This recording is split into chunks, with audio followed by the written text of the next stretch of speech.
Salam jumpa kembali, Bapak Ibu, saudara-saudariku yang terkasih dalam Tuhan kita Yesus Kristus.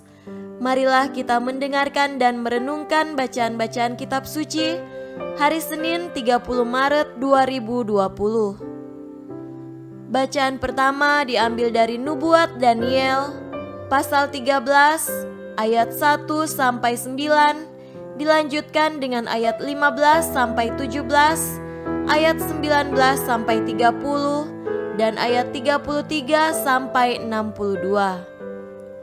Adalah seorang orang diam di Babel, Yoyakim namanya. Ia mengambil seorang istri yang bernama Susana, anak Hilkia. Istrinya itu amat sangat cantik dan takut akan Tuhan. Karena orang tuanya benar, maka anak mereka dididik menurut Taurat Musa. Adapun Yoyakim adalah amat kaya dan dimilikinya sebuah taman yang berdekatan dengan rumahnya.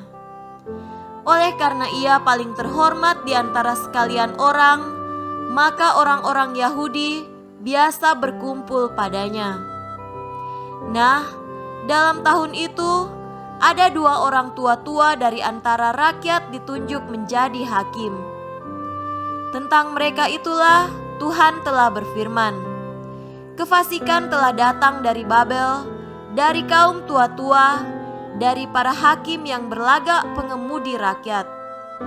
Orang-orang tua-tua itu sering mengunjungi rumah Yoyakim, tempat setiap orang yang mempunyai suatu perkara datang kepada mereka. Apabila menjelang tengah hari, rakyat sudah pergi, masuklah Susana untuk berjalan-jalan di taman suaminya. Kedua orang tua-tua itu setiap hari mengintip Susana apabila ia masuk dan berjalan-jalan di situ. Maka timbullah nafsu birahi kepada Susana dalam hati kedua orang tua-tua itu. Mereka lupa daratan dan membuang muka sehingga tidak memandang sorga dan tidak ingat kepada keputusan yang adil.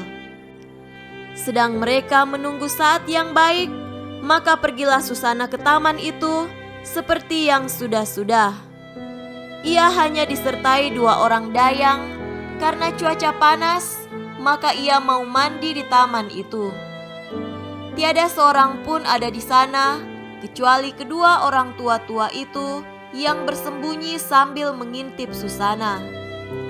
Kata Susana kepada dayang-dayangnya, "Ambilkanlah aku minyak dan urap dan tutuplah pintu-pintu taman, maka aku dapat mandi."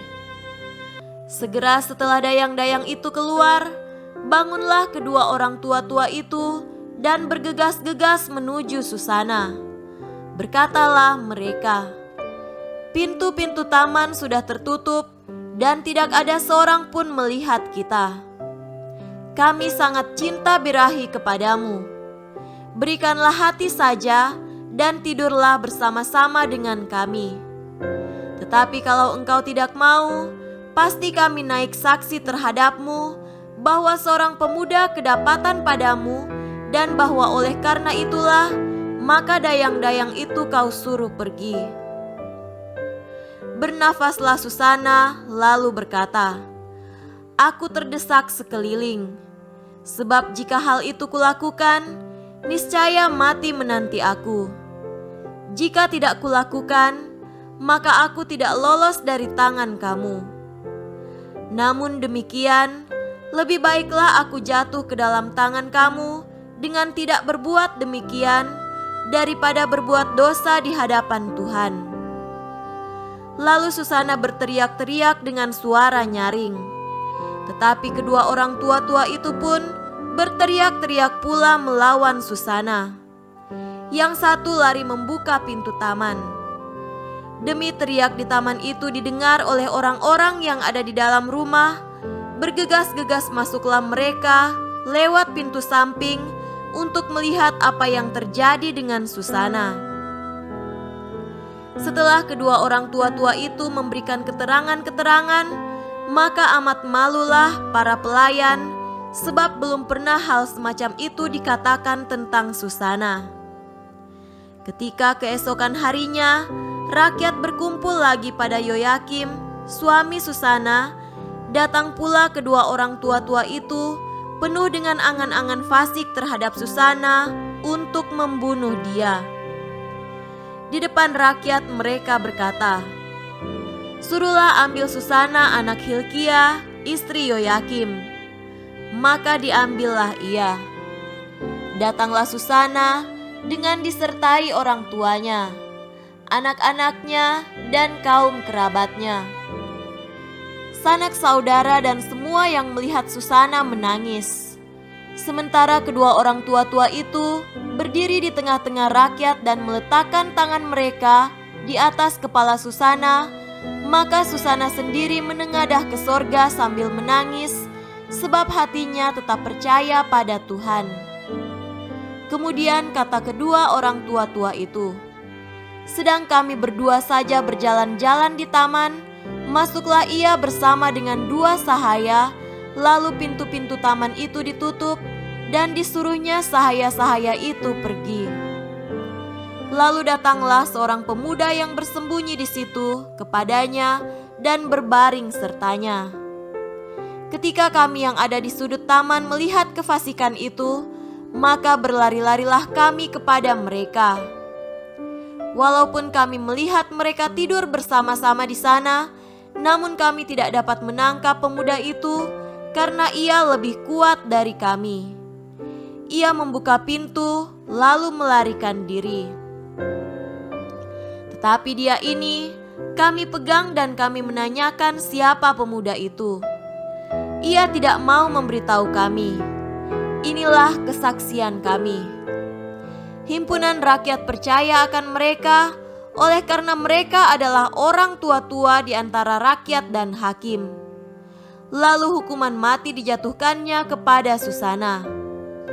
Maka berserulah Susana dengan suara nyaring, "Allah yang kekal, yang mengetahui apa yang tersembunyi dan yang mengenal sesuatu sebelum terjadi, Engkau pun tahu pula bahwa mereka itu memberikan kesaksian palsu terhadap aku. Sungguh, aku mati meskipun tidak kulakukan sesuatu pun dari apa yang mereka bohongi aku." Maka Tuhan mendengarkan suaranya.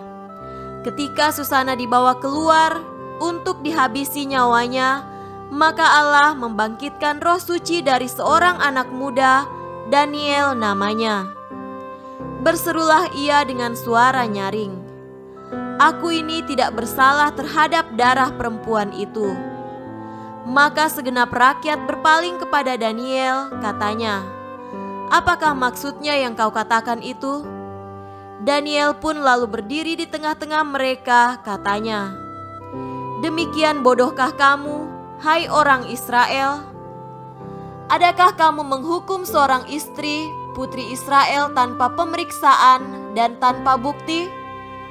Kembalilah ke tempat pengadilan, sebab kedua orang itu memberikan kesaksian palsu terhadap perempuan ini."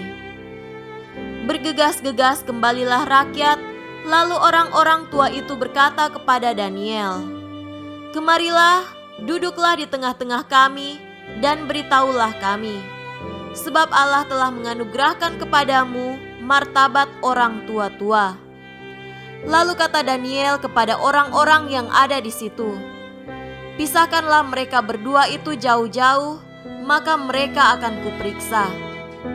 Setelah mereka dipisahkan satu sama lain, maka Daniel memanggil seorang di antara mereka dan berkata kepadanya, "Hai engkau yang sudah beruban dalam kejahatan, sekarang engkau ditimpa dosa-dosa yang dahulu telah kau perbuat dengan menjatuhkan keputusan-keputusan yang tidak adil, dengan menghukum orang yang tidak bersalah dan melepaskan orang yang bersalah.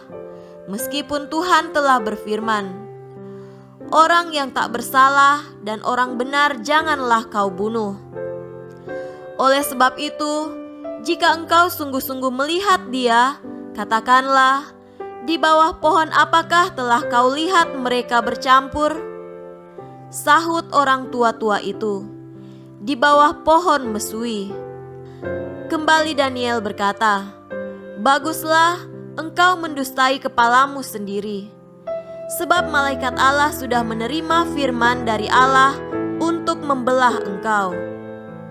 Setelah orang itu disuruh pergi, Daniel pun lalu menyuruh bawa yang lain kepadanya.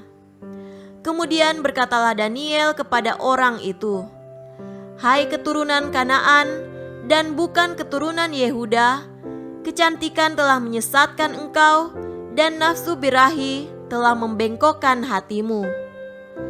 Kamu sudah biasa berbuat begitu dengan putri-putri Israel, dan mereka pun terpaksa menuruti kehendakmu karena takut. Tetapi putri Yehuda ini tidak mau mendukung kefasikanmu. Oleh sebab itu, katakanlah kepadaku, di bawah pohon apakah telah kau dapati mereka bercampur?" Sahut orang tua-tua itu, "Di bawah pohon berangan." Kembali Daniel berkata, "Baguslah engkau mendustai kepalamu sendiri, sebab malaikat Allah sudah menunggu-nunggu dengan pedang terhunus untuk membahan engkau supaya membinasakan kamu." Maka berseru-serulah seluruh himpunan itu dengan suara nyaring. Mereka memuji Allah yang menyelamatkan siapa saja yang berharap kepadanya. Serentak mereka bangkit melawan kedua orang tua-tua itu, sebab Daniel telah membuktikan dengan mulut mereka sendiri bahwa mereka telah memberikan kesaksian palsu. Lalu mereka diperlakukan sebagaimana mereka sendiri mau mencelakakan sesamanya. Sesuai dengan Taurat Musa, kedua orang itu dibunuh. Demikian pada hari itu diselamatkan darah yang tak bersalah. Demikianlah sabda Tuhan. Syukur kepada Allah. Tuhan beserta kita sekarang dan selama-lamanya. Inilah Injil Yesus Kristus menurut Yohanes. Dimuliakanlah Tuhan. Injil Yohanes pasal 8 ayat 1 sampai 11. Tetapi Yesus pergi ke Bukit Zaitun. Pagi-pagi benar ia berada lagi di bait Allah, dan seluruh rakyat datang kepadanya. Ia duduk dan mengajar mereka. Maka ahli-ahli Taurat dan orang-orang Farisi membawa kepadanya seorang perempuan yang kedapatan berbuat zina. Mereka menempatkan perempuan itu di tengah-tengah, lalu berkata kepada Yesus, "Rabi, perempuan ini tertangkap basah ketika ia sedang berbuat zina. Musa dalam hukum Taurat memerintahkan kita untuk melempari perempuan-perempuan yang demikian. Apakah pendapatmu tentang hal itu?" Mereka mengatakan hal itu untuk mencobai dia, supaya mereka memperoleh sesuatu untuk menyalahkannya. Tetapi Yesus membungkuk lalu menulis dengan jarinya di tanah. Dan ketika mereka terus-menerus bertanya kepadanya, ia pun bangkit berdiri lalu berkata kepada mereka, "Barang siapa di antara kamu tidak berdosa, hendaklah ia yang pertama melemparkan batu kepada perempuan itu." Lalu ia membungkuk pula dan menulis di tanah. Tetapi setelah mereka mendengar perkataan itu, pergilah mereka seorang demi seorang, mulai dari yang tertua. Akhirnya tinggallah Yesus seorang diri dengan perempuan itu yang tetap di tempatnya. Lalu Yesus bangkit berdiri dan berkata kepadanya, "Hai perempuan, di manakah mereka? Tidak adakah seorang yang menghukum engkau?" Jawabnya, "Tidak ada Tuhan." Lalu kata Yesus, "Aku pun tidak menghukum engkau. Pergilah dan jangan berbuat dosa lagi mulai dari sekarang." Demikianlah Injil Tuhan. Terpujilah Kristus. Saudara-saudari yang terkasih dalam Tuhan kita Yesus Kristus, tema renungan pada hari ini adalah manusia berdosa. Apakah Anda pernah menonton atau membaca berita tentang artis-artis yang terlibat skandal video mesum atau terkena kasus narkoba? Saya pernah membaca berita tentang hal itu di sebuah berita online. Menarik bahwa ada banyak orang memberi bermacam-macam komentar. Ada yang menghujat habis-habisan artis tersebut, namun ada juga yang mendoakannya. Dari sekian banyak komentar, ada satu yang menyentuh hati saya. Bunyi komentarnya demikian: "Kalian seperti orang suci yang tidak pernah berbuat dosa." Lantas, saya merenung sejenak dan membalas komentar itu. Benar bahwa memang mereka tidak lebih berdosa dari semua orang yang menghujatnya. Saudara terkasih, peristiwa tersebut persis sama dengan bacaan Injil pada hari ini. Yesus berhadapan dengan para ahli Taurat dan orang-orang Farisi yang mencobai dan ingin menyalahkannya. Dicatat dalam bacaan Injil bahwa ada seorang perempuan yang kedapatan berbuat zina. Menurut hukum Taurat Musa, perempuan itu harus dihukum dan dirajam.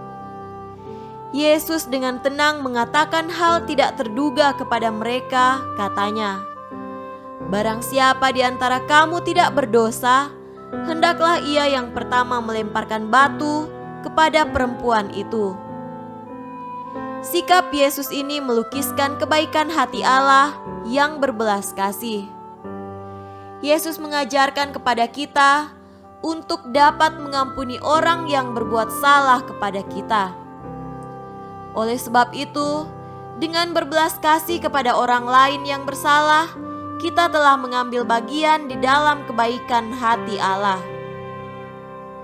Saudara-saudariku yang terkasih dalam Tuhan kita Yesus Kristus,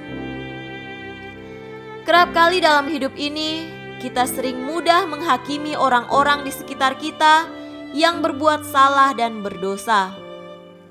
Kesalahan sedikit diperbesar biar heboh. Kesalahan orang lain didesas-desuskan biar ramai.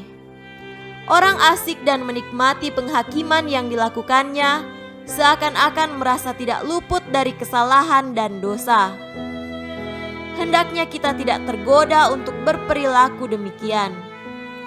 Kita perlu bercermin pada sikap Yesus yang mau berbelas kasih dan mengampuni orang yang berbuat dosa. Untuk itu, pada masa Prapaskah ini, marilah kita membaharui diri kita dan mengampuni mereka yang pernah berbuat salah terhadap kita. Tindakan belas kasih adalah partisipasi kita dalam kebaikan hati Allah. Semoga demikian. Amin.